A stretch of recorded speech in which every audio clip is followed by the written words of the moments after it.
मैं जब 2 साल का था उसमें मेरी मम्मी का देहांत हो गया था। उसके बाद में मैं पढ़ने लिखने मेरे ननियाल ही चला गया था, ननियाल ही रहता था। बाद में जब 5वीं क्लास तक मैंने पढ़ाई की, उसके बाद में नानी जी का भी देहांत हो गया। तो फिर मैंने परिस्थितियाँ कुछ ऐसी उत्पन्न हो गई कि स्कूल मैंने छोड़ दी और मैं काम धंधा करते हैं, फिर लगातार मेहनत करने के बाद में भी उनका सिलेक्शन नहीं होता है। ऐसे ना लोगों में विद्यार्थियों ये का आपका पैदा क्या की समझ? सोशल मीडिया ने। यदि सोशल मीडिया दो तरह के है, जैसे एक कौशल्या चौधरी, वो भी सोशल मीडिया पर थी, उन्होंने अपना जीवन अलग दिशा में लेके गए। रूमा देवी जी बाढ़ में रही, इन्होंने अपना अलग दिशा में काम शुरू किया और एक अच्छी पहचान बनाई, इमेज बनाई, अपना प्रोफेशनल काम शुरू किया, जो कि हर महिला के लिए जरूरी भी है। लेकिन एक वर्ग ऐसा भी आता है जो सोशल मीडिया की इस माया जाल में फंस जाता है, और जिसमें विशेष रूप से ये जो शॉर्ट आते हैं ना, इंस्टाग्राम रील्स जैसे रील्स रील्स वगैरह, आपके सामने बात करें तो डोडा वगैरह कई सारे स्टूडेंट वर्तमान में ऐसे देखे जा रहे हैं। आज कुछ दिन पहले आपने देखा होगा अपने बाड़मेर में, जो कुछ बच्चे किराए के मकान में रह रहे थे और करोड़ों रुपए की उनके पास में जो नशे की सामग्री भी मिली है। किस प्रकार डीजे और रील्स, इन दोनों का ट्रेंड आ गया। जा बाबा जी मंदिर जा रहे हैं, वहाँ आस्था प्रकट करने जा रहे हैं, या इस मोबाइल के अंदर जो अपनी आस्था, उस आस्था को पूर्ण करने जा रहे हैं, ये भी पता नहीं चलता। तो ये ट्रेंड बहुत गलत है। नमस्कार, सोशल एक्टिव मीडिया न्यूज में आपका वरदान भी है और स्वागत है। अभिशाप भी। अभी मेरे साथ में मौजूद है जो लेह बस स्टैंड में ऑल राजस्थान में सेकंड रैंक पे सिलेक्शन हुआ था और भूगोल में व्याख्याता के पद पर ऑल राजस्थान में आपके सामने बात करें तो 21वीं रैंक में सिलेक्शन होने वाले पन्नाराम जी लूका, जिनका मैं आपके सामने पूरा जीवन परिचय दूंगा। शिक्षा से संबंधित जितने भी लोग मेरे साथ में जुड़े हुए हैं और जो भी वर्तमान में गवर्नमेंट सर्वेंट भी है, उन सब लोगों को आज इस वीडियो को देखना बहुत ही जरूरी है, क्योंकि वर्तमान में शिक्षा का औचित्य क्या है, किस प्रकार पढ़ाई करनी होती है, कैसे सिलेक्शन होगा, और जो सोशल मीडिया का डिजिटल जमाना है उसको लेकर आप लोग क्या देखते हैं, नशा प्रवृत्ति को लेकर विभिन्न सवाल हम पन्नाराम जी से जानेंगे, क्योंकि इन्होंने इन सब चीज़ों का सामना करते हुए आज वर्तमान में ये ऑल राजस्थान में 21वीं रैंक के साथ में भूगोल के पद पर चयन हुआ है। पूरी बात हम इनसे जानेंगे। आप लोग लास्ट तक इस वीडियो को देखें और एक बार सभी लोगों तक शेयर करें। सबसे पहले सर आप अपना परिचय दीजिए। नमस्कार प्रभु जी, मेरा नाम पन्नाराम चौधरी है।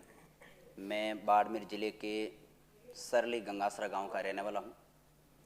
प्रारंभिक शिक्षा मेरी मेरे ननियाल में हुई थी, क्योंकि मैं जब 2 साल का था उसमें मेरी मम्मी का देहांत हो गया था। उसके बाद में मैं पढ़ने लिखने मेरे ननियाल ही चला गया था, ननियाल ही रहता था। बाद में जब 5वीं क्लास तक मैंने पढ़ाई की, उसके बाद में नानी जी का भी देहांत हो गया। तो फिर मैंने परिस्थितियाँ कुछ ऐसी उत्पन्न हो गई कि स्कूल मैंने छोड़ दी और मैं काम धंधा करने लग गया था।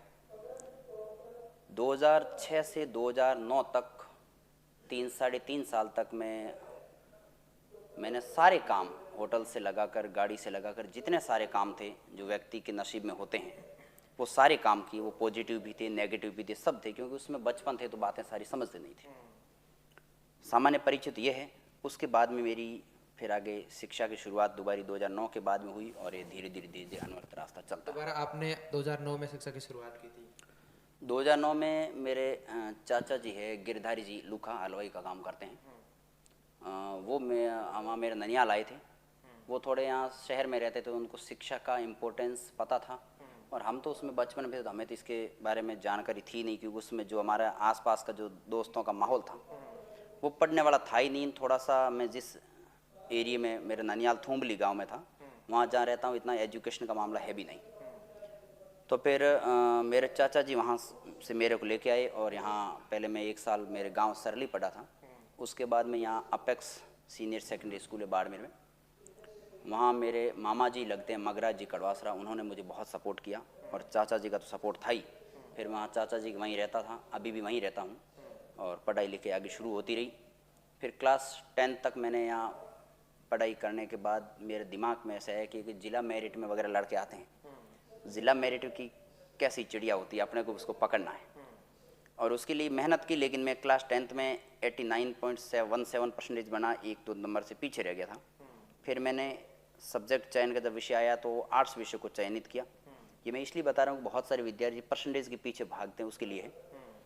फिर आर्ट्स विषय से मैं 12th क्लास में जिला मेरिट 5वें स्थान पर मैंने प्राप्त किया, और ये सारी जो चीज़ें मन के अंदर आती रही, उसके लिए मैंने जी तोड़ मेहनत की और कोशिश करता रहा कि जो भी मन में सपना आया उसको प्राप्त करता रहा। आपने जब बचपन में पढ़ाई की, एक बार छोड़ थी, फिर दोबारा आपने पढ़ाई कौन से साल में की थी? 2009 से मेरी शुरुआत हुई थी। क्लास 2009 में कौन सी क्लास में वापस? क्लास 8वीं से, 8वीं क्लास अब से मैं शुरुआत हुई। यहाँ आपसे एक बात जानना चाहूँगा। आपने बोला है कि मैंने बहुत मजदूरी की, मेहनत की, होटलों पे भी काम किया। कई लोग वर्तमान में ऐसे हैं, उनकी पारिवारिक बैकग्राउंड स्थिति कमज़ोर होती है और वे लोग पैसों के अभाव के कारण पढ़ नहीं पा रहे हैं। उन लोगों का आपका क्या सवाल रहेगा, क्योंकि ये जो मिलता जुलता सवाल है। हाँ, बिल्कुल सही बात है। ऐसे बहुत सारे तमाम परिवार ऐसे हैं जिनके बच्चे, हम भी स्कूलों में पढ़ाते हैं, इधर उधर देखते भी हैं, पढ़ने में बेहद टैलेंट है, लेकिन आर्थिक पृष्ठभूमि है वो कहीं ना कहीं उनको पीछे रखती है। जिस समय मैं पढ़ता था 2005 में, उसमें इतने संसाधन नहीं थे। अब तो हालांकि संसाधनों का दायरा बढ़ चुका है। जो विद्यार्थी आर्थिक पिछड़ेपन की वजह से शिक्षा नहीं ग्रहण कर पा रहे हैं, उनके लिए दो तीन बातें हैं मुख्यतः। एक तो बात यह है कि आपके परिवार में या आपके जान पहचान में जो भी कोई ढंग का काम करता हो या शिक्षा का महत्व जानता हो या सरकारी नौकरी में लगा हुआ, उनसे आप कांटेक्ट में रहे और उनसे आप सहयोग लेने की कोशिश करें। आज वो समाज में बहुत सारे ऐसे लोग हैं जो विद्यार्थियों को स्वतः प्रेरित करते हैं और अपना खुद का खर्चा देके बढ़ाने की कोशिश की। मेरे तो कभी दिमाग विचार आता है, कई लोग विद्यार्थी कहते हैं हम पढ़ नहीं पाते। मैं चाहता हूँ कि आप मेरे से जुड़े ऐसे, मैं उनके परिवार से, उनके आसपास के जो लोग हैं संपर्क में, उनसे बात करके उनको ये तय कर देते हैं कि भाई महीने का 100 रुपये, 200 रुपये यदि दे के एक विद्यार्थी को आप पढ़ाते हो और आपको लगता है कि वास्तव में बहुत टैलेंट है और आगे जाने वाले विद्यार्थी हैं, तो उनको यदि जो धंधे वाला आदमी है, नौकरी पेशे वाला है, उसको महीने का 500 रुपये यदि उसको खर्च कर देता है ना उस विद्यार्थी पर, जो उनके परिवार की हो या आसपास के दोस्त भी हो, तो एक तो ये है आर्थिक पिछड़ेपन से आदमी बाहर आके शिक्षा ग्रहण कर सकता है। और ऐसा विद्यार्थी, वैसे सही बात बताऊं तो पढ़ता भी बहुत ज़्यादा है, उसको चिंता होती है कि कुछ साल तक तो ये लोग सहयोग करेंगे, उसके बाद मेरा घर परिवार मुझे चलाना है, मुझे आर्थिक इतनी परेशानी है, इसको वापस मेंटेन करना है, वो खुद पढ़ेगा। दूसरा एक सोर्स ये भी है कि अब यदि टैलेंट विद्यार्थी तो 12th पास करने के बाद में यदि वो बच्चों को ट्यूशन से संबंधित काम भी कर लेता है ना, तो यदि डेली का 2 या 3 घंटे काम करता है ना ट्यूशन से संबंधित, तो उसका खर्चा आराम से व्यक्ति का निकल जाता है। और यदि आप में टैलेंट है तो कर सकते हैं, टैलेंट नहीं है तो वैसे ही आपको पढ़ने की जरूरत है नहीं, सही बात हुई है। तो ये दो सोर्स से आदमी निकल सकता है। अब ऐसी परिस्थितियाँ नहीं है कि आर्थिक अभाव में बच्चे पीछे रहे। आर्थिक अभाव का रोना वही रोते हैं जिनमें काम करने की हिम्मत नहीं होती, सच बात हुई है, मेरा ये मानना है। फिर आपने 8 क्लास में एडमिशन लिया, उसके बाद में लगातार आपकी पढ़ाई जारी रही। फिर आगे का पढ़ाई का क्या प्रोसेस रहा, किस प्रकार आपने पढ़ाई की, कैसे आपका चयन हुआ? पहले तो मैंने ये बताया कि मैं 8वीं क्लास यहाँ मेरे ननियाल से वहाँ से वापस आया, तो मेरे चाचा जी गिरधर जी हलवाई, इनके साथ में परिवार यहाँ साथ में रहता था और हम साथ में ही रहते हैं आज भी। यहीं से शुरुआत की। 12th करने के बाद मैं चाचा जी हेल्प की, मैं राजस्थान यूनिवर्सिटी जयपुर चला गया, वहाँ ग्रेजुएशन मैंने पास की। और ग्रेजुएशन में मैं जब पढ़ता तो उसमें मेरे दिमाग में कुछ अच्छी अच्छी बातें और अच्छे लोगों का संपर्क ऐसा रहा कि मैंने वहाँ से तय कर लिया कि मैं आज से के बाद कभी भी ज़िंदगी में गाइड नहीं पढ़ूंगा कोई। मैंने तय कर लिया कि मैं 1 वीक सीरीज़ वगैरह जो आती है इनको कभी नहीं पढ़ूंगा। और मेरे साथ जो 7-8 स्टूडेंट रहते थे वो अच्छी तरह भली भांति जानते हैं कि मैं वो यदि लाते थे तो मैं उनको रूम से बाहर निकाल देता था, इतना विरोध में। वर्तमान में तो लोग अपने बाड़मेर की बात करें तो 1 वीक सीरीज ही ज़्यादा लेते हैं। मैं विद्यार्थी जब मुझे कई बार मिलते हैं, मैं उनको कहता हूँ क्या करे बेटा, तो अभी तो कॉलेज का एग्जाम है, क्या पढ़ा कॉलेज में, 1 वीक सीरीज ले गया, साल भर हुआ यहाँ बाढ़ में रहे, किया क्या, तो कि साल भर तैयारी की। तैयारी की किसकी? देखो नौकरी लगने का एक टाइम आएगा, उसके बाद में नौकरी लगेगी। पहले यदि आदमी हाथ पांव मारता है तो फालतू समय जाया करेगा। तो उसको कोशिश ये करनी चाहिए कि ग्रेजुएशन के 3 साल उसमें बहुत अच्छे से किताबें पढ़े। मेरा तो माना कॉलेज वाली किताबें तो पढ़े ही पढ़े, साथ में यदि क्लास 6ठी से 12th तक की जितनी भी सारी किताबें हैं उसमें इंग्लिश भी शामिल है। इंग्लिश व्याकरण मुख्यतः, वोकेबलरी है, मैथमेटिक्स है, हिंदी व्याकरण है, साइंस है, ये 4 तो ऑब्जेक्टिव सब्जेक्ट, इनको तो साथ में लेना ही है। प्लस अपना जो भी सब्जेक्ट है, यदि वो साइंस का है, इकोनॉमी सॉरी कॉमर्स का है या आर्ट्स का है, जिस भी विषय का है वो किताबें क्लियर करनी है। और जो 9 से 12 तक की किताबें क्लियर कर लेता है ना, वो विद्यार्थी 3 साल यदि ढंग से मेहनत करता है, तो मैंने ऐसा कोई विद्यार्थी नहीं देखा 3 साल बढ़िया शानदार मेहनत की है और उसके बाद बेरोजगार रहा या नौकरी नहीं लगी, ऐसा मैंने कोई देखा। सच बात है कि मैं आज देखता हूँ कि विद्यार्थियों को पता है ये पढ़ने को मुझे नौकरी लगेगी, लेकिन पता होने के बावजूद वो कर नहीं पाते, नहीं करते, तब ये पीछे रहते हैं। और उसके बाद में आपने कहाँ जाके तैयारी की और फिर फर्स्ट बार आपका सिलेक्शन कब हुआ था? हाँ, तैयारी की जब मैं जयपुर रहता था उस समय दोस्तों का बढ़िया वातावरण मिल गया था। फिर मैंने कोचिंग वगैरह कहीं सीखी नहीं, मुझे घर वालों ने भी कहा था आरएस की कोचिंग वगैरह कर लेना, लेकिन मैं उस समय कोचिंग मेरे मन में था ही नहीं। मैं सेल्फ भी पढ़ता था और मुझे कोई पढ़ा था समझ में आता भी नहीं, मैं खुद पढ़ता हूँ तो भी समझ में आता हूँ, व्याख्या मेरे अनुसार करता हूँ। और वहाँ ग्रेजुएशन में अच्छी तैयारी की। उसके बाद में पीटीटी का एग्ज़ाम हुआ, बीएड यहाँ मजिस्ट्रेटी कॉलेज यहाँ सिलेक्शन हो गया। और उसके साथ में ही 2018 में आरएस प्री का ग्रेजुएशन मेरे 2018 में हुई, 12वीं 12th 2015 में हुई। कई विद्यार्थियों को पता होना चाहिए कि मैं उम्र मेरी ज़्यादा नहीं है, अभी तक 2015 में ही 12th की है। मेरी 2015 में 12th हुई है, 2018 में ग्रेजुएशन हुआ है और 2021 कोरोना चल रहा उसमें बीएड हुई थी। और यहाँ बाड़मेर से 18 में जब मैं कॉलेज पास आउट उसमें मेरा आरएस प्री में हो गया था।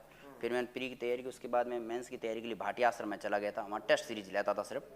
और अच्छी तैयारी की थी, लेकिन कारणवश पीछे रह गया। फिर बाद में जब वापस यहाँ आया तो उसमें मैंने पोस्ट ऑफिस में फॉर्म भर रखा था। 10th की परसेंटेज उसके आधार पर पोस्ट ऑफिस में लेते थे, उसमें मेरा सिलेक्शन हो गया था पोस्ट ऑफिस में। फिर यहाँ ओडू गांव है हमारे बाड़मेर में, वहाँ मैं ड्यूटी करता था। और ड्यूटी करते करते एग्ज़ाम आया पटवारी का, पटवारी की तैयारी शुरू की, मैथमेटिक्स वगैरह मैंने सब अच्छे से कवर किया। लेकिन एग्ज़ाम से 10-15 दिन पहले एग्ज़ाम कैंसिल हो गया, पोस्टपेंड हो गया।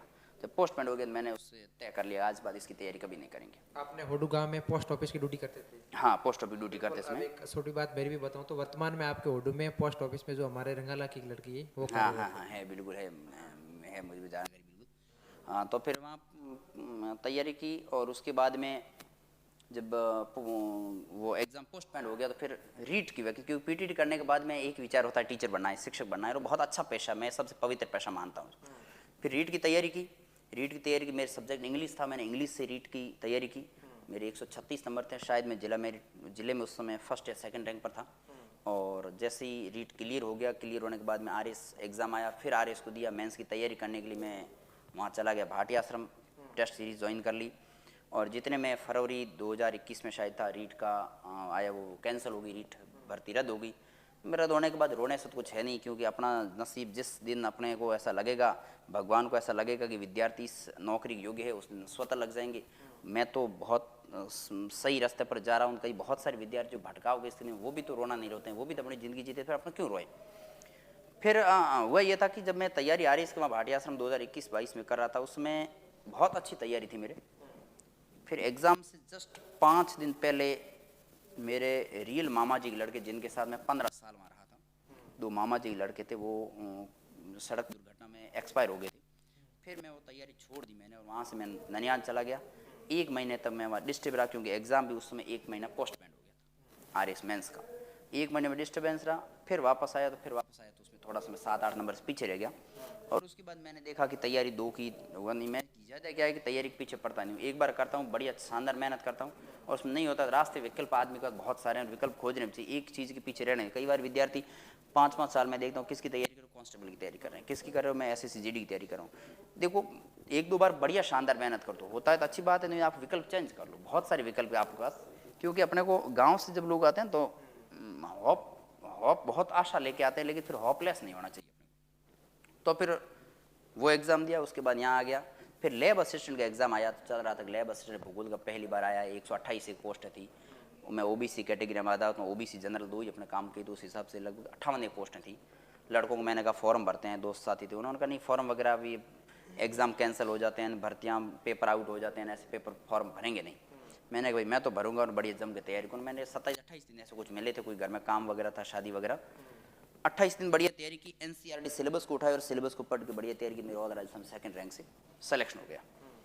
जितने फर्स्ट ग्रेड की आ गई, फर्स्ट ग्रेड की आ गई तो मई 2022 के आसपास फर्स्ट ग्रेड की तैयारी शुरू की। अक्टूबर में एग्ज़ाम था, 4.5-5 एक महीने मिले, उसमें मैंने मेरे हिसाब से बहुत अच्छी तैयारी की, किताबें वगैरह बढ़िया पढ़ी। गाइडों के चक्कर में पढ़ा नहीं मैं, किताबों के चक्कर में रहा। किताबों में सिलेबस का विश्लेषण बहुत अच्छा से किया। मैं विद्यार्थियों को कहता हूँ कि सिलेबस का विश्लेषण करना बहुत ज़रूरी है, और सिलेबस का विश्लेषण करने के बाद किया तो ऑल राजस्थान 21वीं रैंक से सिलेक्शन हो गया। और अब आपके साथ अभी वर्तमान में आपकी कहाँ पोस्टिंग है? वर्तमान मेरे गांव में ही है। सौभाग्यशालियों की मुझे मेरे गांव में ड्यूटी करने का मौका मिला है। मेरा गांव गंगासरा है, सरली के पास, वहीं ड्यूटी कर रहा हूं, और वहां पर अभी ज्वाइनिंग मेरी। उसके बाद में आपका कोचिंग के बारे में क्या विचार है, क्योंकि आपने वर्तमान में बाड़मेर में एक बहुत बड़ी सरोकार नाम से कोचिंग चला रहे हैं, हजारों लोग आपसे जुड़े हुए सोशल मीडिया के तहत, हमने भी देखते हैं, वीडियो देखते हैं, और आप जिस प्रकार पढ़ाते हैं तो मनोरंजन की दृष्टि से पढ़ाते हैं, एक कहानी की टाइप। ऐसा है सर कि मैंने पहले कहा आपको कि मैं कोचिंग मैंने कभी नहीं की, और कोचिंग नहीं की तो स्वाभाविक है, क्योंकि विचार भी मेरे कोचिंग के एंटी था शुरुआत में। सच बात तो ये है। अब बहुत सारे विद्यार्थी कमेंट में कहेंगे तो फिर कोचिंग चला क्यों रहे हो, बहुत सारे सवाल देंगे, लेकिन मैं उनको जवाब दे देता हूँ कि मैं कोचिंग के उसमें विचार नहीं था ना मैंने की। तो फिर मैं जब भी पढ़ता था तो मेरे तरीके से पढ़ता था कि मैं इसको कैसे समझूँ, और हर विषय वस्तु समझने के लिए अपने आसपास को कुछ न कुछ विषय वस्तु ऐसी है जिसको देखकर अपन समझ सकते हैं। तो बच्चों को पढ़ाते भी वैसे हूँ, अपने से जोड़कर, नज़दीकी से, घर परिवार से, आसपास के प्राकृतिक वातावरण से जोड़कर। तो वास्तव में हुआ ये था कि जब मेरा फर्स्ट ग्रेड में सिलेक्शन हो गया, इसका मतलब नंबर अच्छे आ रहे थे, लोगों में इधर उधर हवा थी कि पंजी का सिलेक्शन हो जाएगा, अच्छे नंबर थे, 330-31 नंबर थे।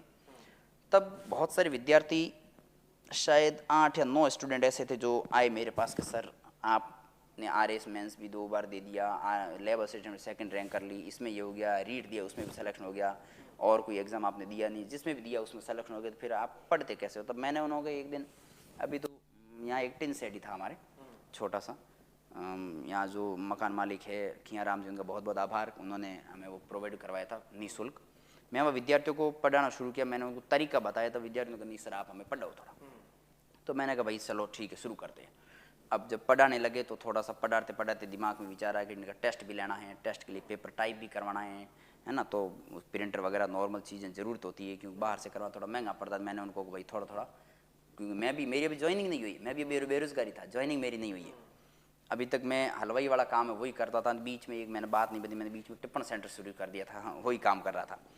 मतलब पढ़ाई के साथ साथ में रोजगार भी चलता रहा। हाँ हाँ बिल्कुल, मेरे क्या है, दिमाग में विचार जब भी कभी आता है तो मैं वो कर लेता हूँ। मेरे दिमाग में आए के बाद में टिप्पण सेंटर नहीं, मैं शुरू करता हूँ। 50 रुपये लेता था और हर घर घर बाइक पर अकेला व्यक्ति खाना बना के, खाना तैयार कर, सब्जी वाला के अकेला रूम, हर बच्चे के रूम जाता और 50 रुपये में टिप्पण दे के आता था। अब मैं आपको यहाँ से एक बात पूछूं, लोग वर्तमान में काम करना चाहते हैं, स्टूडेंट है, पढ़ाई कर रहे हैं, वो ऐसा सोच रहे हैं कि मैं भी 1-2 घंटे साइड जॉब करूं ताकि मेरा खर्चा चल सके, क्योंकि मेरा परिवार बैकग्राउंड है वो पैसा देने में असमर्थ है। लेकिन वो शर्मिंदा बहुत आते हैं, शर्म बहुत आती है उनको, वो सोचते हैं कि कोई देख लेगा या पैसान वाला क्या कहेगा। नहीं, सच बात है कि मेरे परिवार में मेरे चाचा जी वो हलवाई का काम करते हैं, तो आज भी जब कभी कभार मान लो वो बाहर काम पर चले जाते हैं, पीछे दी साइड वगैरह संभालनी होती है काम, तो वो मुझे कहते हैं कि आप अंज जाना थोड़ा साइड पर, और मैं वहाँ जाता हूँ। जब भी आप ध्यान रखना कि जिस भी व्यक्ति ने खुद हाथ से काम किया है ना, तो उसका काम और लोगों की सराहना दोनों मिलती है और काम भी अच्छा होता है। जब आप सेठ बन के बैठ जाओगे ना, शर्मिंदगी महसूस करें नहीं। अब मैं तो अभी भी जाता हूँ, कभी रोटी सेकने लग जाता हूँ, आटा गूंदने लग जाता हूँ, भगोला धोने लग जाता हूँ। अब वो विद्यार्थी पता नहीं क्यों शर्मिंदगी, अपना शर्मिंदगी है क्या, ये शरीर तो वैसे ही नश्वर है, जाना एक दिन, शर्मिंदगी किस बात की। और शर्मिंदगी करोगे तो पीछे रहोगे, कोई भी काम है। आप अभी से यदि ये जो अपने पास है ही कुछ नहीं, तभी शर्मिंदगी करोगे तो भगवान की दया से कल सब कुछ आ गया तो फिर आप तो लोगों से मिलना भी बंद कर दोगे। नहीं, शर्मिंदगी कोई बात नहीं है, अपने धंधे में कभी शर्मिंदगी नहीं करनी चाहिए। अभी आपके सामने बात करें तो जब शुरुआत में बच्चे 12th पास करते हैं, फिर वर्तमान में अपना ये जो बाड़मेर साइड है, पश्चिमी राजस्थान की अपन बात करें तो आसपास के जालोर साइड के, सांसौर साइड के और बाड़मेर के, बालोतरा जिले के सब सेंटर पॉइंट उनका बाड़मेर लगता है, तो ज़्यादातर लोग पढ़ाई के लिए बाड़मेर आते हैं। शुरुआत में जैसे 12th पास करके आते हैं वो कहीं ना कहीं कोचिंगों में भटकने लग जाते हैं, कोचिंग जाते हैं, और जिस भी फील्ड भर्ती आई, जैसे नई कांस्टेबल की आई तो कांस्टेबल में चले जाते हैं, SSGD की आई तो उसमें कोचिंग करने लग जाते हैं, आधे लाइब्रेरी में चले जाते हैं, और जो भी भर्तियाँ आती हैं उनके फॉर्म भरवाने लग जाते हैं। इसको लेकर आप क्या कहोगे, किस प्रकार बच्चे को पढ़ाई मेंटेन करनी 12th के बाद जैसे? मैं ये बात आपको बताऊंगा, उससे पहले थोड़ा सा बीच वाला विद्यार्थी कहेंगे, बीच में आपने कट कर दिया, पीछे वो टॉपिक जो चल रहा था वो पीछे रह गया था। मैंने कहा कि मैं टिन सेट के नीचे 8 बच्चों को लेकर मैं पढ़ाना लगा था, और फिर नॉर्मल सी फीस के माध्यम से उनका जो खर्चा निकलता वैसे शुरू किया। और बाद में जब अपना अच्छी चीज़ पढ़ाते हैं, विद्यार्थी बाहर से नए विद्यार्थियों को लेके आते हैं, इसका मतलब आप अच्छा पढ़ाते हो। 7-8 विद्यार्थी उनको पढ़ाना शुरू किया था, और जब लास्ट में बैच पूरा हुआ, मेरे 64-65 स्टूडेंट थे जियोग्राफी फर्स्ट ग्रेड के, तब मुझे ऐसा लगा कि मैं ठीक पढ़ा रहा हूँ, ठीक काम कर रहा हूँ। लोग कहीं से पढ़ के आए हैं, जयपुर वगैरह कोचिंग करके आए, फिर भी वो मेरे पास पढ़ते थे, तो मुझे लगा कि वो कहीं ना कहीं असंतुष्ट है, उनको पर्याप्त संतुष्टि योग्य उनको मटेरियल नहीं मिला है। तब वो यहाँ आए, क्योंकि डबल वहाँ पर फीस दी, फिर यहाँ पर ज़रूर पेपर प्रिंटिंग वगैरह खर्चा तो उनका लगता ही। तब वो बैच लिया, फिर बाद में BSTC जब हुई, BSTC के स्टूडेंट थे, उन्होंने कहा हमें सर पढ़ाओ, तो उनके लिए लिया। फिर एक फर्स्ट ग्रेड का फर्स्ट पेपर है वो चलाया, फिर सेकंड ग्रेड का फर्स्ट पे वो चल रहा है, फिर रीट का भी शुरू किया। ये कहने का मतलब ये कि सारी विद्यार्थियों की इधर डिमांड आती गई, तो फिर हमने भी थोड़ा किया। और उसमें भी एक विशेष बात ये रखी हमने कि मैं एक तो जो विधवा महिलाएं उनका विशेष ख्याल रखता हूँ। लगभग कोशिश ये करती है, कोशिश ये रहती है मेरे से कि फीस में न्यूनतम छूट दूँ। दूसरा, विकलांग बच्चे हैं या जो आर्थिक रूप से बहुत कमज़ोर है ना, उनको मैं विद्यार्थियों को कभी दुखी नहीं करता हूँ। कई बहुत सारे कोचिंग ऐसे हैं जहाँ पर विद्यार्थियों को बिना फीस एक दिन भी नहीं रखा जाता। मेरे यहाँ पूरी कोचिंग चलती है, विद्यार्थी लास्ट में फीस थोड़ी बहुत यदि वो स्टाफ का फैकल्टी, क्योंकि बड़ी हो गई तो स्टाफ का फैकल्टी होते हैं, उनके पेमेंट वगैरह देना पड़ता है, तो मैं फीस के लिए परेशान नहीं करता। और विद्यार्थियों को मैं हमेशा कहता हूँ कि ये खुद का काम है, ठीक है। स्वाभिमान को ठेस कभी व्यक्ति की नहीं पहुँचनी, चाहे मैं हूँ, चाहे विद्यार्थी हो, चाहे दूसरा हो। अपन जिस स्थान पर पहुँचे, भगवान ने अपने यहाँ पहुँचाया है, क्योंकि विद्यार्थी जो बड़ी स्तर की तैयारी करने आते हैं वो खुद समझते हैं कि बिना फैकल्टी के तो बिना पैसे को तो फैकल्टी पढ़ाएगी नहीं। जो फैकल्टी पंजी अकेले तो फ्री पढ़ा सकते हैं, लेकिन सामने वाला नहीं पढ़ेंगे, और अकेला मैं सारे सब्जेक्ट पढ़ा भी नहीं सकता, तो खुद समझते हैं, तो उस हिसाब से फीस वगैरह रखते हुए कोई दिक्कत नहीं। और भगवान की मेहरबानी से अब बच्चों का अच्छा रेस्पॉन्स है, मार्केट में अच्छा रेस्पॉन्स है, हम हमारी मेहनत करते हैं, जब भी वैकेंसी आएगी, वैकेंसी आके जब रिजल्ट आएगा तो आपको पुनः यहाँ दोबारा बुलाएंगे और बहुत सारे विद्यार्थियों के साथ 100 से अधिक विद्यार्थियों के साथ यहाँ पर आपको इंटरव्यू दिलाएंगे। अब रही कितना टाइम हुआ है आपके इस संस्थान को शुरू? 1 साल हुआ है, अभी साल भर होना है, अभी स्टार्ट लगभग 10-11 महीने हुए। आपके शुरुआत के मन में तो ऐसी थी कि भाई बच्चों को आगे बढ़ाया जाए, पढ़ाया जाए, ऐसा तो कोई पैसों का लालच तो था नहीं? पैसों का, मैं सच बात है कि आप जहाँ विद्यार्थी पढ़ते हैं उनको पूछ रहे, पैसों का लालच मेरा आज भी नहीं है। और मैं तो कहता हूँ बच्चों के कि ये टीचर वगैरह अध्यापक जितने बने, गुरुजन अभी बुरा मानेंगे, बुरा मत मानना गुरुजनों से, माफ़ी चाहूँगा, सरकार खूब पैसे देती है, इतने पेमेंट देती है कि यदि हम उनका आधा अंश भी, मतलब सही बात तो ये है कि सरकार जितना पैसा देती है ना, आदमी के जीवन यापन के लिए आधे पैसे भी खूब है। लेकिन ये है कि मैं कई बार कहता हूँ, मुकेश अंबानी भी ये चाहता है कि 1-2 प्रोजेक्ट और मिल जाए मुझे कोई बाहरी देश में, तो बढ़िया। संतुष्टि तो होती नहीं किसी को, और जिस व्यक्ति के मन में संतुष्टि आ जाएगी ना, वो उसके लिए सब धन माया वगैरह सब वही, तो अपने तो है संतुष्टि। मैं ज़्यादातर यहाँ रहता हूँ, खाना वगैरह खाने के लिए विद्यार्थियों के आसपास ही रहता हूँ, क्योंकि मैं आदी हो चुका हूँ उनका। ठीक है, संपत्ति वगैरह का, पैसों का लालच नहीं है, लेकिन विद्यार्थियों को जो मोह है ना प्रति, उनके प्रति है ना, वही प्रेम है। क्योंकि मैं शुरुआत से, मैंने कहा मम्मी देहांत हो गया तो घर से बाहर ही रहा हूँ ज़्यादातर, और अभी भी ज़्यादातर विद्यार्थियों के साथ में रहता हूँ। वो है अपने लिए संपत्ति, पूंजी, मोह माया वगैरह, पैसा वगैरह सब वो है, उनका प्रेम मिलता रहे, और अपन उनके लिए जहाँ पर भी जरूरत हो। हमारे स्टाफ है खेत सिंह जी सुथार, मेरे साथ में ही हैं, बहुत अच्छे मैनेजमेंट काम करते हैं अपने, बहुत अच्छा पढ़ाते हैं, और उनका बहुत अच्छा सहयोग रहा है। और हमारी दोनों की टीम है बहुत अच्छा काम कर रही है। हम तो कभी कभी रात को बच्चों के गैस के सिलेंडर खत्म हो जाता तो भी पहुंचाने चले जाते हैं। सही बात ये है। और ये बच्चों से बहुत लगाव हाँ, और ये शालीनता रखते हैं ना, ये बच्चों को भी पसंद आती है। मैं कई बार के गुरूर किस बात का रखना है, अब तो बहुत सारी हार्ट अटैक जैसी घटनाएं होती है, कोई पता नहीं शरीर का, जीवन का क्या पता, लेकिन ये जो अच्छी बात करेंगे अपन, यदि जिस किसी की हेल्प की है तो वो याद रखेंगे। लेकिन दुविधा ये है कि कभी कभी धोखा हो जाता है, और वो धोखा है ना, वो मरवाता है। वो धोखा बहुत सारे विद्यार्थियों के लिए जो हम काम करना चाहते हैं सेवा, उसके अड़ंगे डालना शुरू कर देता है। तो बहुत सारे यदि साथी गण सुन रहे तो ये ध्यान रखना कि जो भी आपका कोई भला करना चाहे ना, तो आप किसी दूसरे के लालच में बहकाव में आकर उसके साथ धोखा मत करना। एक बार आप धोखा करोगे, इसका मतलब बहुत सारे विद्यार्थियों के आगे बाधा खड़ी हो जाएगी। अभी आपका आगे का क्या विचार है? आगे के विचार तो मैंने वैसे साथ में बता दिया कि बच्चों को मोटिवेट रखना है, और जहाँ पर भी कोई बच्चा मिलेगा तो उसे सोशल मीडिया, नशे की प्रवृत्ति, इन दोनों से दूर रखते हुए शिक्षा से कैसे जुड़ना है, अपना भविष्य कैसे उज्जवल करना है, इसके बारे में सारी बातें मैं बताता रहता हूँ हमेशा। कई लोगों को बुरी लगती है। अब है ये कि आपने बीच में जो सवाल पूछा था पढ़ने वालों को, रियल बात तो ये है कि जब हम बच्चों को बात बताते हैं तो बच्चों के कई तो ऐसे होते हैं जो सुनने के बहुत आतुर होते हैं और उनके दिमाग में होता बात बिल्कुल सही है, और कई जो जिनके दिमाग में अभी जो बचपना खेलता है ना, उनके दिमाग में रहता है फालतू ज्ञान झाड़ते हैं। लेकिन वो जब उस उम्र में चले जाएंगे जिसमें उनके बच्चे स्कूल जाने शुरू हो जाएंगे, उस समय उनको लगेगा कि वास्तव में जो बात उस दिन गुरुजी बोल रहे थे वो सही थी। एक बात मैंने आपको बीच में पूछी थी कि जो बच्चे 12th पास करके शहर की तरफ लौटते हैं पढ़ाई के लिए, उनका आपका क्या संदेश है? क्योंकि वर्तमान में वो कोचिंग, वो उनका फिक्स नहीं होता कि मैं कौन सी कोचिंग करूं, किस भर्ती में फॉर्म भरूं। सबसे बड़ी बात तो यह है कि जो 12th पास करने के बाद बाहर आते हैं पढ़ने के लिए, उनके पेरेंट्स को पहली बात तो उनकी ध्यान ये रखना है कि क्लास 9 से उसका लेवल कैसा है। देखो, सारे विद्यार्थी नौकरी लगेंगे नहीं, और जो नौकरी योग्य होते हैं उनकी पहचान उनके गुरुजनों को और माता पिता को हो सकती है। यदि क्लास 9th से ही यदि माता पिता बच्चों का ध्यान रखते हैं और उनका पढ़ाई का समय देते हैं, विशेष रूप से मैं आग्रह करूंगा जो ग्रामीण क्षेत्र में है ना, वो जब बारिश की ऋतु या जो अपने सीजन, फसल सीजन वगैरह होती है, तो 4-4 महीने बच्चों के व्यस्त चले जाते हैं। गांव के जो पढ़े लिखे कम लोग हैं वो ये नहीं जानते कि भी 1 घंटा भी विद्यार्थी के लिए बहुत इंपॉर्टेंट है, तो उनका समय जाया नहीं करना है। वो पर्याप्त समय दें, क्लास 9 से ही, पहली से 5वीं तक बच्चे को बिल्कुल मुक्त रखें शिक्षा पद्धति। और हमने जहाँ तक पढ़ा वो ये रहता है कि फ्री माइंड रखें, जो विचार आता बोलने दें, सीखने दें, वो अपने आप जब उसकी उम्र आएगी वो अपने आप सही हो जाएगी। हम सब उस उम्र से गुजरे हैं, ठीक है। और 9th के बाद यदि बच्चों पर पर्याप्त ध्यान देना तो 12th तक उसका बैच मजबूत हो जाता है। और 12th में जब विद्यार्थी शहर आता है पढ़ने के लिए, तो मुझे नहीं लगता कोई कोचिंग की जरूरत होगी उसको, कोचिंग करनी नहीं है। पहली बात तो 3 साल ग्रेजुएशन जब तक कंप्लीट हो जाए तब विद्यार्थी को एक अच्छे गुरुजनों के मार्गदर्शन में, अब वो मार्गदर्शन के माध्यम से यदि पढ़ने सीखने जाए तो अच्छी बात है। मान लो मैं यहाँ पढ़ा रहा हूँ और सीखने के लिए आए तो अलग बात है, लेकिन किसी पर्पस के लिए कोचिंग नहीं जाना उसको कि मैं कांस्टेबल की तैयारी कर रहा हूँ, मैं उसके नहीं। आप 3 साल तक बहुत अच्छी तक किताबें पढ़िए। यदि इस उम्र में आप किताब नहीं पढ़ोगे, नॉलेज ग्रहण करोगे कब? और ये नॉलेज जब ग्रहण नहीं होगा तो दिमाग अपना अर्धज्ञानी होगा और आधा घड़ा हमेशा है ना वो उछल कूद करता है, या तो घड़ा रखो खाली या फिर पूर्ण भरा हुआ रखो, दोनों सुख देगा। आधा घड़े में हमेशा पानी हलबलेगा।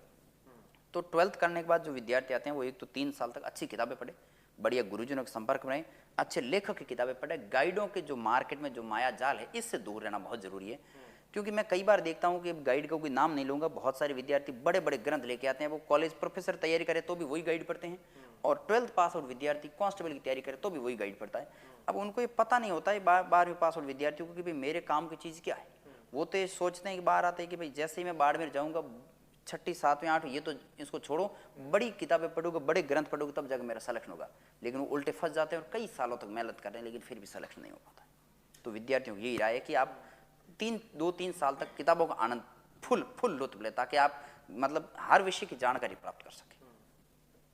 विद्यार्थियों का जो नौकरी के प्रति क्रेज है, आप उसको किस प्रकार देखते हैं?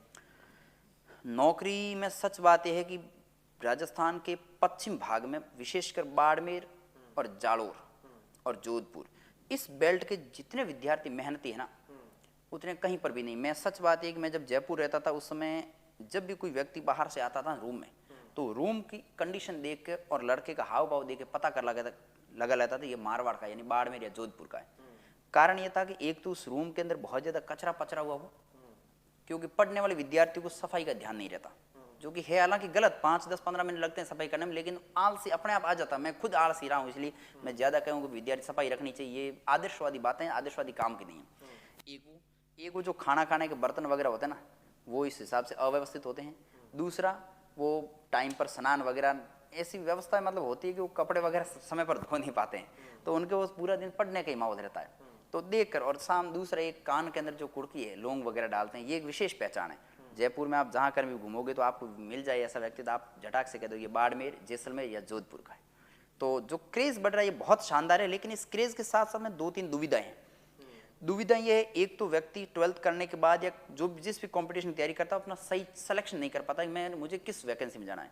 अब जिस विद्यार्थी को मैथमेटिक्स के बारे में जोड़ बाकी नहीं आती, वो ग्राम सेवक और पटवारी की तैयारी करेगा तो उसको ये पता है कि मुझे बहुत ज़्यादा मेहनत करनी पड़ी, जितने में 2-3 वैकेंसी चले जाएगी तो थोड़ा मुश्किल होता है। हालांकि नहीं करेगा ऐसी बात नहीं, बहुत सारे विद्यार्थी करते हैं, लेकिन उसमें थोड़ी मेहनत ज़्यादा है। तो व्यक्ति को जैसा जो सब्जेक्ट सही लगता है, जो रास्ता सही लगता है, पहले तो चयन करे उस रास्ते का, और चयन करने के बाद जिसकी भी तैयारी की उसका जो सिलेबस है उसका विश्लेषण बहुत जरूरी। 2-3 दिन तक विश्लेषण करें एक यूनिट का, उसके बाद में उसका चयन होगा उसके मार्ग में। और तीसरी बात है कि क्रेज में कई बार विद्यार्थी बहुत ट्राई करते हैं फिर भी सिलेक्शन नहीं होता है, और उसका कारण एक ही रास्ता भटक जाते हैं, ये मुख्य बात है। अब जो विद्यार्थी बहुत मेहनत करते हैं फिर लगातार मेहनत करने के बाद में भी उनका सिलेक्शन नहीं होता है, ऐसे विद्यार्थियों का आपका क्या संदेश रहेगा? उन विद्यार्थियों के लिए एक ही बात है कि मैंने 9th से 12th तक ऐसी कोई किताब नहीं छोड़ी जो पढ़ी नहीं। मैं भले ही आर्ट्स के विद्यार्थी हूँ, लेकिन मैंने 11th और 12th की साइंस की तीनों किताबें पढ़ी, बिजनेस हिस्ट्री पढ़ी, लोक प्रशासन पढ़ी, सोशियोलॉजी पढ़ी, फिलोसॉफी पढ़ी, सारी किताबें पढ़ी। और किताबें पढ़ने का जो आनंद आता है ना वो बेहद शानदार। अब मुझे कोई भी वैकेंसी पेपर दें तो मैं आराम से पास कर सकूँ बिना पढ़े अभी जाके। ठीक है, मेरिट में अलग है, मेरिट में आना है तो थोड़ा पढ़ना पड़ेगा, वरना मैं पास कर सकते। उसका कारण ये कि बेस बहुत मजबूत है। अब मैं जब नई तैयारी करने वाले विद्यार्थी आते हैं, second grade, first grade, read वगैरह कांस्टेबल, उनको मैं कहता हूँ भाई ये टॉपिक आपके 9th में है तो लेवल देखो, आप 9th में पढ़ो। जैसे सेकंड ग्रेड का कोई विद्यार्थी और उसको यदि 9th से 12th तक की किताब की जानकारी नहीं है, फिर सीधी वो गाइड लेके आता है तो गलत बात है। एक तो उनकी पहले जानकारी रखनी बहुत जरूरी है। अब बच्चों के अंदर क्या है कि आलसी प्रवृत्ति बहुत ज्यादा होगी, बहुत ज्यादा। वो शॉर्ट एंड स्वीट में बताओ, और शॉर्ट एंड स्वीट में क्या मिलता है आपको सब पता है। ठीक है, आप यदि मार्केट में दुकान पर जाओगे, थोड़ी सी अच्छी चीज़ खरीदोगे पैसे लगेंगे, हल्की चीज़ लाओगे तो सस्ती मिल जाएगी। तो वही शिक्षा में वही, आप बहुत शॉर्ट में जाओगे तो फिर असफलताओं का सामना करना पड़ेगा, और थोड़ा गहनता में जाओगे, ऑथेंटिक चीज़ें पढ़ोगे तो। और क्योंकि तैयारी करने वाले विद्यार्थी ये भी जानते हैं कि पेपर बनाने वाला कोई गाइड तो लेगा नहीं, वो तो किताब उठाएगा, और किताब में जब वो टॉपिक देता है ना सिलेबस का, तो वो किताब के अकॉर्डिंग देता है, ये 9th का, ये 12th का, ये 11th का। लेकिन वो विद्यार्थी पता नहीं क्यों इतने आलसी हो चुके हैं, वो पढ़ते नहीं है, और नहीं पढ़ने का रिजल्ट है। बाकी उसका आनंद और उसका सिलेक्शन तो एक अलग ही बात है। इसलिए जो विद्यार्थी बहुत ज़्यादा तैयारी करने के बाद असफल हो जाते हैं, उनकी 3 बातें ध्यान रखनी है। एक तो मैटर सिलेक्शन बहुत ज़रूरी है, और मैं कई बार कहता हूँ कि बहुत ज़्यादा पढ़ने के बावजूद भी आपका सिलेक्शन होगा ज़रूरी नहीं है। उसके 2 कारण है कि आपको एक तो धैर्य होना ज़रूरी है। जब आप एग्ज़ाम हॉल में बैठते हो तो एग्ज़ाम हॉल में यदि आपके मन के अंदर विचार बहुत फालतू के चल रहे हैं, धड़कन चल रही है कि मेरा सिलेक्शन होगा कि नहीं होगा, तो फिर आप वहाँ से 5-7 प्रश्न मिस करके आ जाओगे पढ़ने के लिए, पढ़ने में, उत्तर देने में। और 5-7 प्रश्न एक विद्यार्थी के लिए बहुत बहुत कीमती होते हैं। तीसरा है मैनेजमेंट, पेपर सेटलमेंट करना, पेपर मैनेजमेंट करना बहुत ज़रूरी है। और पेपर मैनेजमेंट के अंदर पहले कौन सा प्रश्न करना है, बाद में कौन सा करना है, कौन से प्रश्न करने हैं और कौन से छोड़ने हैं, ये कला जिस दिन विद्यार्थी के दिमाग में आ जाएगी उस दिन विद्यार्थी का सिलेक्शन स्वतः हो जाएगा। मैं तो क्लास में ये बच्चों को बार बार बताता हूँ, पढ़ाता हूँ, उससे ज़्यादा ध्यान इस पर देता हूँ। और बहुत ज़्यादा जब टेस्ट लेता हूँ तो कहाँ मिस्टेक रही, इसका कैसे प्रश्न बन सकता है, कौन सा अटेंड करना था, कौन सा नहीं अटेंड करना था, ये विद्यार्थियों की बहुत ज़रूरी कला है। मैं मेरे खुद की बताऊँ, मेरा सिलेक्शन बहुत ज़्यादा पढ़ने से नहीं हुआ है, लेकिन सेलेक्टिव जो मटेरियल है ना, मैं मान लो जैसे राजस्थान की कला और संस्कृति क्लास 10th की किताब है, 9th 10th की, वो उसमें 100-150 पेज, 180 पेज है, और मुझे वो कोई देते हैं, मैं उसका 55 पेज के अंदर मटेरियल तैयार कर देता हूँ। और 55 पेज विद्यार्थी, तैयारी करने वाला विद्यार्थी जब भी जाएगा ना, रास्ते आते जाते 4.5 घंटे पढ़ सकता है। तो ये एक बहुत अच्छी रणनीति होनी चाहिए। रणनीति के बिना कंपटीशन थोड़े हाई हो गए हैं, अब सिलेक्शन बहुत मुश्किल है, थोड़ा रणनीति जरूरी है। देखो शुरुआत में क्या होता है, जब बच्चे आते हैं तो छोटी छोटी वैकेंसी आती है, उसकी तैयारी करते हैं, और अंत में जब रीट में चले जाते हैं। अब रीट में आपके सामने बात करें तो टीचर बनना आज बहुत ही मुश्किल हो गया वर्तमान में, क्योंकि मेरे भी एक बुआ का लड़का है, फिर बहुत मेहनत की, हर एग्जाम दिया, लेकिन 1 या 2 नंबर से पीछे रह जाता है। वर्तमान में उनका सिलेक्शन हो चुका है, लेकिन ऐसे कई विद्यार्थी जो मात्र 1 या 2 नंबर या पॉइंट में भी पीछे रह जाते हैं, फिर उनका मनोबल टूट जाता है। नहीं, जो पॉइंटों में विद्यार्थी पीछे रहते हैं ना, उनको मैं ये कहता हूँ कि आप पढ़ने की कमजोरी की वजह से पीछे नहीं रहे, आप सिर्फ मैनेजमेंट की वजह से कम रहे, पीछे रहे हो, तो उनको थोड़ा सा उस पर ध्यान देना है। और उनको तो बिल्कुल हार नहीं माननी है। हार इसलिए नहीं माननी है कि यदि अपने पिताजी कोई मान लो बोरियों का या खेती का मजदूरी काम करते हैं, एक बार खेत में अकाल पड़ जाए, बहुत ज़्यादा मेहनत करने के बाद अकाल पड़ जाए और उसके दिमाग में आ जाए कि आज के बाद अन्न उपजाऊंगा नहीं, तो क्या हालत होगी अपनी परिवार की सबकी। वो भी तो हिम्मत रखता है ना, इतना खर्चा करने के बावजूद अपने किया क्या, अपने मेहनत की है, उन्होंने खर्चा किया इतना, ठीक है। तो हिम्मत हारने की तो कोई बात ही नहीं है। और जिस व्यक्ति में हिम्मत हार जाता है ना, वो व्यक्ति सफल बहुत कम हो पाएंगे आगे। हिम्मत इसलिए नहीं हारने की, व्यक्ति को ये मानव जीवन जो मिला है, ये मिला ही चुनौतियों का सामना करने के लिए। पशुओं को या जो भी अन्य जीव जंतु, उनको चुनौतियां हो न हो, वो कोई भगवान नहीं देखता। भगवान अपने से आशा करता है कि ये व्यक्ति, मैं तो कई बार विद्यार्थियों को कहता हूँ कि जब एग्जाम देने जाते हो उससे 4-5 दिन पहले बुखार आपको आ जाती है, भगवान आपकी परीक्षा ले रहा है कि इस व्यक्ति इस बीमारी को हरा कर आगे बढ़ सकता है नहीं बढ़ सकता है।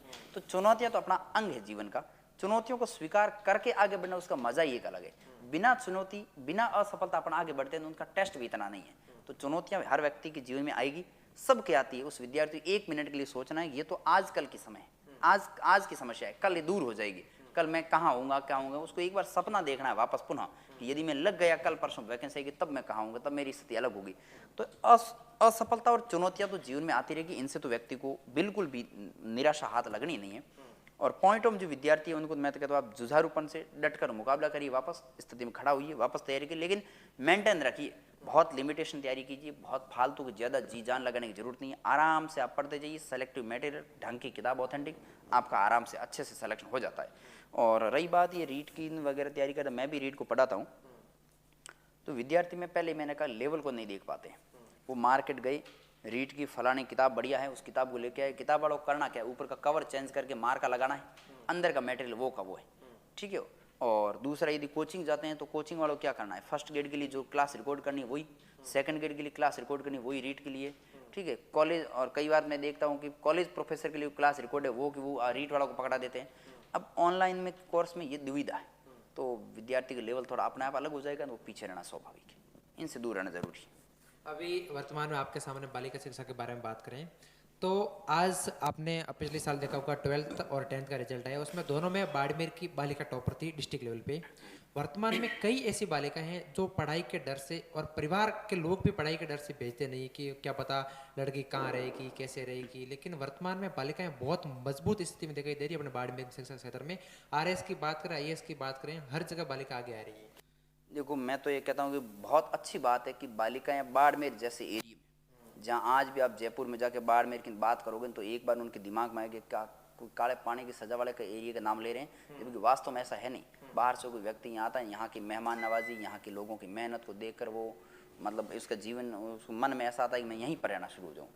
तो बेटियाँ पढ़ रही है, बहनें पढ़ रही है, बहुत अच्छी बात है ये अपने लिए, लेकिन उसमें एक ट्विस्ट यहाँ पर आके गिर जाता है कि 2 ध्रुव बन जाते हैं, एक बहुत ज़्यादा पढ़ने वाला है, एक पढ़ने वाला के विरुद्ध में है।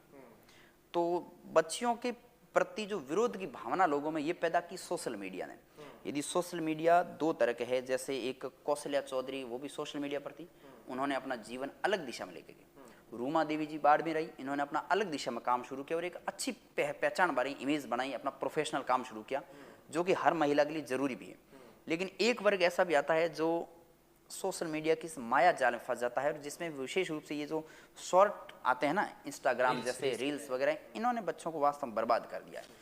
अब एक दो तो ऐसे होते हैं जिनके परिवार में पीछे छूट होती है, पता नहीं क्यों वो शुरू हो जाते हैं, उनके पीछे पीछे पीछे पीछे बाकी वाले बिगड़ते जाते हैं।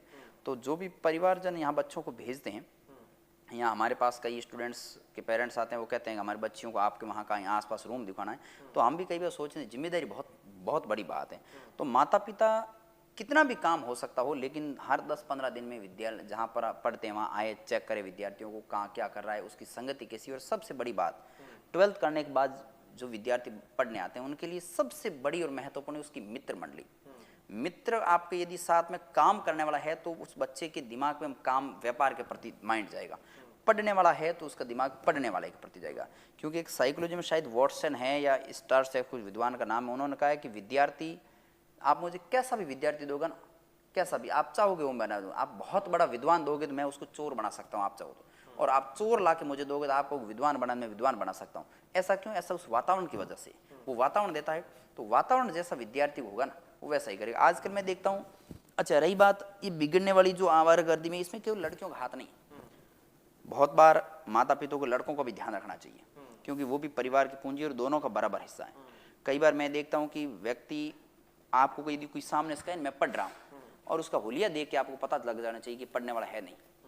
पढ़ने वाले विद्यार्थी कभी भी हेयर स्टाइल में विश्वास नहीं करता, कभी भी हाथों के अंदर ये महाकाले कड़े वगैरह जो फालतू चीजें, इनमें ध्यान नहीं देता, कभी भी स्टाइल्स में नहीं रहता, और स्टाइल में जो जीवन यापन करेगा वो पढ़ाई के कभी नजदीक नहीं जाए। इनका एक दूसरे के व्युत्क्रमानुपाती संबंध है, तो उनको देखकर अपने को लग जाता है ऐसा। और बेटियां, मैं तो ये कहता हूँ कि आज के दिनांक के अंदर लड़के पीछे और लड़कियां पढ़ने बहुत आगे, ये बहुत अच्छी बात है। अब जरूरत यह है कि गांव के लोग, ग्रामीण क्षेत्र के जो लोग हैं, उनको मंच देने की जरूरत है, वो बच्चियों को मंच उपलब्ध कराएं। अब होता क्या है कि गांव में यदि कोई एकाध ऐसा केस हो जाता है ना, इलीगल केस हो जाता है जो सामाजिक प्रतिष्ठा पर ठेस पहुंचाता है, दिक्कत ये कोई सामाजिक प्रतिष्ठा है ना, सामाजिक ढांचा इस हिसाब का बना हुआ है कि उस ढांचे पर ठेस नहीं पहुंचनी चाहिए। उस पर ठेस पहुंच के इसका मतलब बच्चा पीछे वापस जानी शुरू हो जाएगी। और बच्चियों की भी जिम्मेदारी है कि आप एक गांव से निकलकर जिस क्षेत्र में पढ़ने जा रहे हो, वहां पर आप केवल एक नहीं पढ़ने जा रहे हो, आपके पीछे आने वाले छोटी बड़ी बहनें, पूरे गांव, उन सबका सपना है वहाँ। यदि एक ने भी कोई गलत काम, इलीगल काम यहाँ पर किया और ऐसी कोई घटना घटित हो गई, तो पूरे उस गांव से आने वाली सारी बच्चियों के लिए वो रास्ता बाधक के रूप में शुरू हो जाएगा। तो बच्चियों की विशेष जिम्मेदारी बनती है और माता पिता की जिम्मेदारी है ही। और मैं तो विद्यालय हो या हर कहीं भी वो कहता हूँ, भाई बहन वगैरह जितने भी हैं, साथ साथ रहो, साथ आओ, खाओ पियो आराम से, हर विषय वस्तु, हर बात है वो माता पिता को बताते रहो, ताकि माता पिता आपके बारे में। और पढ़ने के लिए सबसे पहली जरूरत है विश्वास करना। जहाँ आप पढ़ने जा रहे हो वहाँ माता पिता को विश्वास में लाना जरूरी है, नहीं तो फिर वहाँ पर वो चिंता करते हैं, आप यहाँ पर चिंता, आप नहीं पढ़ते नहीं, तो फिर मामला शेयर नहीं। ऐसा बहुत सारा माहौल है भी खराब, ऐसी बुरी बात भी नहीं है। अब वर्तमान में अपन सोशल मीडिया की बात करें तो बहुत ट्रेंडिंग में मामला ये चल रहा है। मेरे पास भी कई सोशल मीडिया से जुड़े हुए लोग पूछते हैं कि भाई मेरे को फेमस होना है कैसे, और तो मैं भी उनको, जो आपने उदाहरण दिया रुमा देवी या कौशल्या, उनका उदाहरण देता हूँ। मैंने कहा आपको सोशल मीडिया पे आना ही है तो शिक्षा से जुड़ी हुई बातें बताओ, सरकार कई सारी योजनाएं वो बताओ, या फिर जो पुरानी कल्चर है उनके बारे में जानकारी दीजिए। रील्स में वैसे भी टाइम खराब करते हैं, लेकिन जो स्टूडेंट सोशल मीडिया के ऊपर निर्भर शिक्षा प्राप्त करते हैं, यूट्यूब पे क्लास देखते हैं, ऑनलाइन क्लास देखते हैं, उनको किस प्रकार पढ़ना चाहिए? ये है कि सोशल मीडिया से यदि विद्यार्थी पूर्ण रूप से दूरी बना ले तो भी अच्छी बात नहीं है, क्योंकि सोशल मीडिया के माध्यम से आप दुनिया घूम सकते हो, दुनिया आपके हाथ में रहती है। और एक पढ़ने वाले विद्यार्थी के लिए दुनिया को जानना बहुत जरूरी है। लेकिन दुर्भाग्य इस बात का है कि जैसे आप मोबाइल जिस भी विद्यार्थी के हाथ में देखोगे, उस हर विद्यार्थी के मोबाइल के अंदर इंस्टाग्राम और स्नैपचैट जैसी जो चीज़ें हैं ये आपको डाउनलोड मिलेगी। और दुविधा ये हो जाती है कि जैसे वही चीज़ों को खोलते हैं तो उसमें पता नहीं चलता, समय अपना आप नाजायज़ तरीके से जायज़ होता रहता है, जाता रहता है। लेकिन करना ये चाहिए विद्यार्थियों को कि वो न्यूज़ की तरफ ज़्यादा जाए। दुनिया आपके हाथ में, तो दुनिया वो है, उसको देखे आज देश में क्या चल रहा है, विदेश में क्या चल रहा है। और दूसरा, यदि देखना ही हो इंटरव्यू वगैरह ऐसी चीज़ें, तो बहुत अच्छे लोगों के इंटरव्यू देखें। बालिकाएं हैं तो बालिकाओं के अंदर मोटिवेशन जब लाना हो, उनको कैसा लगे कि मैं यहाँ क्यों आई हूँ, पहले प्रश्न अपने आप स्वतः पूछे और वो कि मैं आगे कैसे बढ़ सकती हूँ। तो ऐसे बहुत सारे कोई पर्वतारोही है, कोई फैशन डिजाइनर से संबंधित है, कोई बॉलीवुड। मैं कहता हूँ काम हर सेक्टर का, ब्यूटी पार्लर से लगाकर जहाँ तक ये सारे काम है सीखने लायक विद्यार्थियों। लेकिन पता नहीं उस सेक्टर में लोग जाना पसंद नहीं करते हैं, लोग रील्स के माध्यम से जाते हैं। रीलों के लिए मैं देखता हूँ कई कई किलोमीटर दूर तक व्यक्ति चले जाते हैं। आप वहाँ पर कोई प्रोग्राम रील बनाने के लिए जाना है, अब तो जो बाबा जी जो है ना मंदिर वगैरह कहीं यात्रा करनी हो ना, तो अभी डीजे और रील्स इन दोनों का ट्रेंड आ गया। जा बाबा जी मंदिर जा रहे हैं, वहाँ आस्था प्रकट करने जा रहे हैं या इस मोबाइल के अंदर जो अपनी आस्था उस आस्था को पूर्ण करने जा रहे हैं, ये भी पता नहीं चलता। तो ये ट्रेंड बहुत गलत है। सोशल मीडिया वरदान भी है और अभिशाप भी है, यूज लेने पर डिपेंड है। और 9 से 12 तक के विद्यार्थियों जो भी जिनके पास मोबाइल है परिवार में, उनमें पिताजी तो बहुत कम देते हैं, माता जो भी हैं माताएं, उनको विशेष ध्यान रखना है कि बच्चों को इस उम्र में थोड़ा दूर रखें, क्योंकि मोबाइल में पॉजिटिव चीज़ें भी आती है और नेगेटिव भी ये आती बात है। आपने बहुत अच्छी बताई। मैंने जहाँ तक देखा है 6 क्लास से लड़कियाँ और लड़के सब इंस्टाग्राम आईडी चलाते हैं, मोबाइल देखते हैं और घर जाते ही सबसे पहले मोबाइल का इस्तेमाल करते हैं। आप विशेषकर उन स्टूडेंट के लिए कोई विशेष बताइए। विशेष बात तो ये है कि कोई भी व्यक्ति होता है उसका नशा होता है एक। अब नशा पेरेंट्स बच्चे को क्या करवाना चाहते हैं वो उस पर है। सोशल मीडिया का नशा करवाना चाहते हैं तो सुबह शाम जब भी वो उठेगा सोएगा उसके पास सोशल मीडिया का ही दिमाग में रहेगा। किताबों का नॉलेज करवाना, आपने किताबों का नशा करवाना चाहता है तो मैं कई विद्यार्थियों से देखता हूँ कि वो उठते समय बैठते समय उसके दिमाग में और सोते समय आंखों पर किताब ही रहती है मुँह पर, क्योंकि वो नशा है उसका। और एक नशे में यदि झोंकना चाहे तो दूसरी दिशा में जाती है। नशा एक नशा है ये सोशल मीडिया, और ये बच्चे तो समझते नहीं है। बच्चों के तो दिमाग में आनंद है, मनोरंजन है, लेकिन जैसे जैसे उबड़ते जाते हैं वैसे वैसे उन सोशल मीडिया की दुनिया वाले जो लोग हैं उनका एक कैटेगरी बन जाती है, अलग से एक फॉलोवर्स बन जाता है। और वो फॉलोवर्स उनको ऐसे ही मोटिवेट करता है, ये बहुत अच्छा है, आज तूने रील्स अच्छी बढ़ाई, आज गाना अच्छा गाया है, आज ये गाना अच्छा था। और इस मामले में वो किताबें छोड़ देते और इस रास्ते पर चले जाए। ये माता पिता का दायित्व है सबसे पहला, और दूसरा हम गुरुजनों का है, शिक्षकों का है।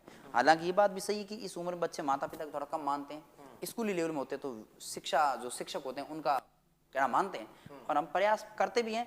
लेकिन ये दायित्व सबका है कि जो थोड़े से बड़े व्यक्ति है, बड़े लोग हैं और या उनके बड़े भाई बहन हैं जो सोशल मीडिया पर एक्टिव ज़्यादा है, उनका भी दायित्व है कि अपने जो छोटे भाई बहन है, भाई बहन का मतलब है वो किसी भी जाति का किसी दूसरे व्यक्ति का लड़का हो सकता है, लेकिन अपना यह धर्म बनता है कि उनको बिगाड़े नहीं, कम से कम हो सके तो अच्छी सलाह दें, नहीं तो सलाह देना ही बंद करें। बात ही तब अभी आपने नशा मुक्ति के बारे में आपके सामने बात करूं तो वर्तमान में अपना क्षेत्र इस नशे को लेकर इतना आड़ में फंस चुका है, एमडी इसमें एक, और आपके सामने बात करें तो डोडा वगैरह कई सारे स्टूडेंट वर्तमान में ऐसे देखे जा रहे हैं। आज कुछ दिन पहले आपने देखा होगा अपने बाड़मेर में जो कुछ बच्चे किराए के मकान में रह रहे थे और करोड़ों रुपए की उनके पास में जो नशे की सामग्री भी मिली है।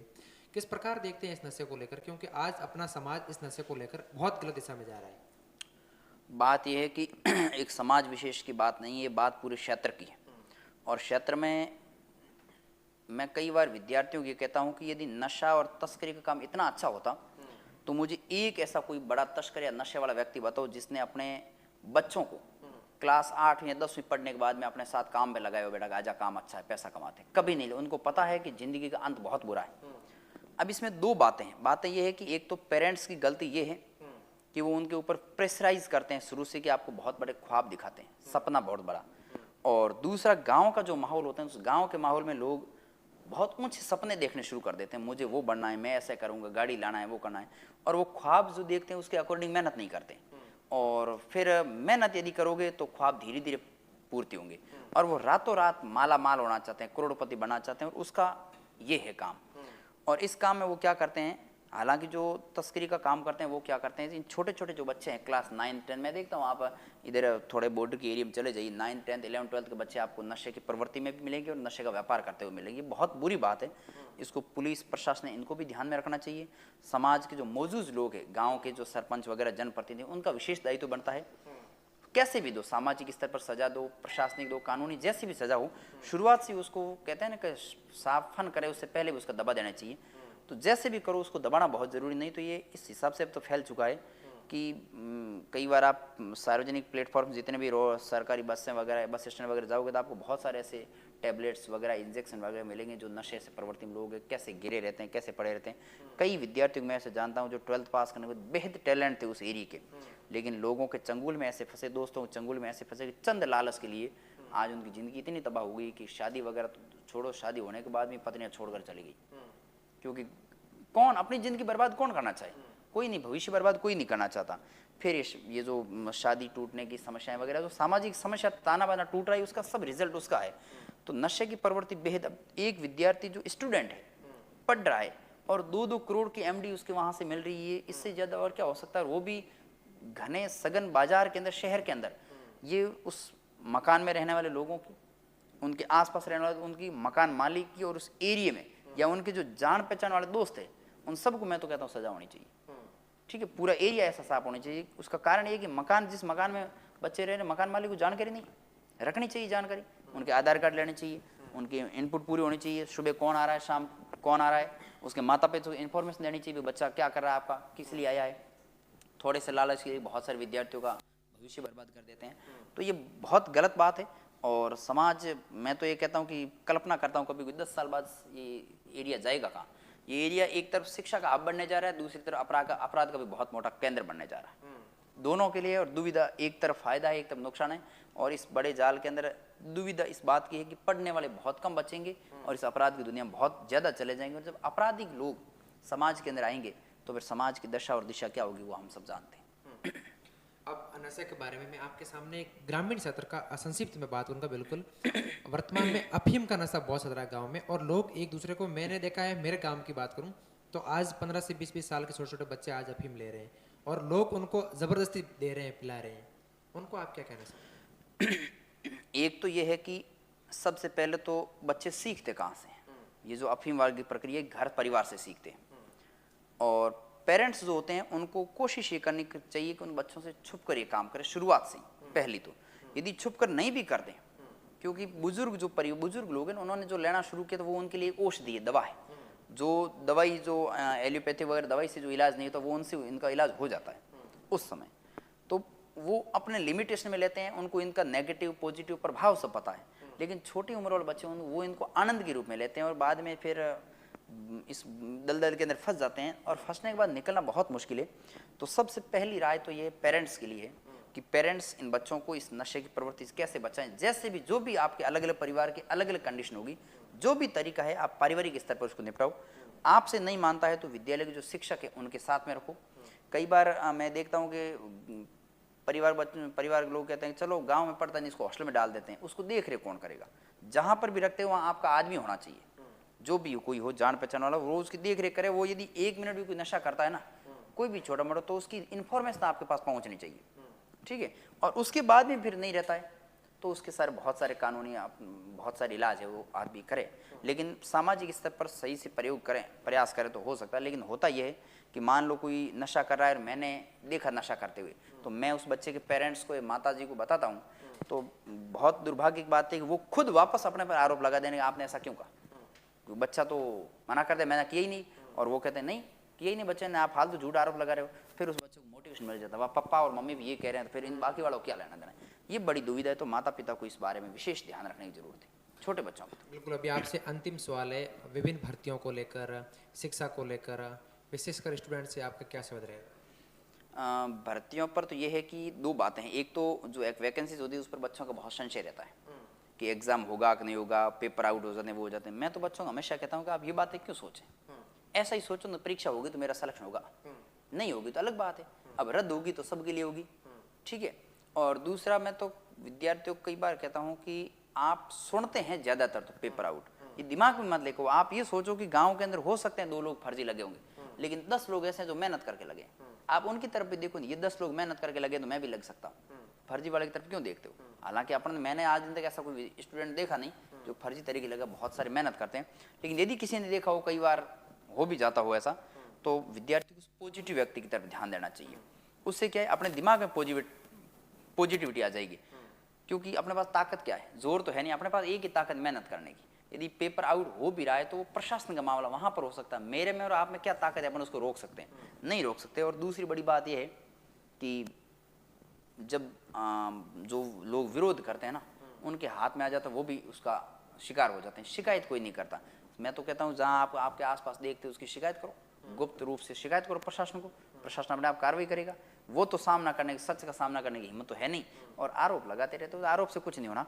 अपना दिमाग पॉजिटिव रखना है, अपना वातावरण सही रखना है, आपके आसपास बहुत सारे ऐसे लोग कहेंगे कि भर्तियां कैंसिल हो जाएगी, सिलेक्शन कहाँ है, कई अब तो ऐसे ही कहेंगे नौकरियां कहाँ हैं, नौकरियों में क्या करना है। मैं ये कहता हूँ नौकरियां पहले से ज़्यादा है, पढ़ने वाले भी ज़्यादा है और नौकरियां भी ज़्यादा है। कभी आपने सुना है 15-15 हज़ार की वैकेंसी आई? कभी नहीं आई। 2013 से पहले तैयारी करने वाले विद्यार्थियों को पूछना, 1500, 1000, 700, 800 इतनी वैकेंसी आती है, उनमें भी लोग लगते थे।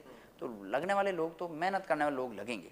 रही बात तैयारी, बहुत सारे लोग करते हैं, लेकिन सच बात में सही तैयारी करने वाले 10% लोग हैं। मैं कई बार विद्यार्थियों को समझाते हुए बहुत सारी बातें बता देते, लेकिन फिर कभी कभी ऐसा लगता है कि विद्यार्थी समझने की इच्छुक होता ही नहीं। तो ये तो शिक्षक और विद्यार्थी दोनों के बीच में संवाद को दूर करता है।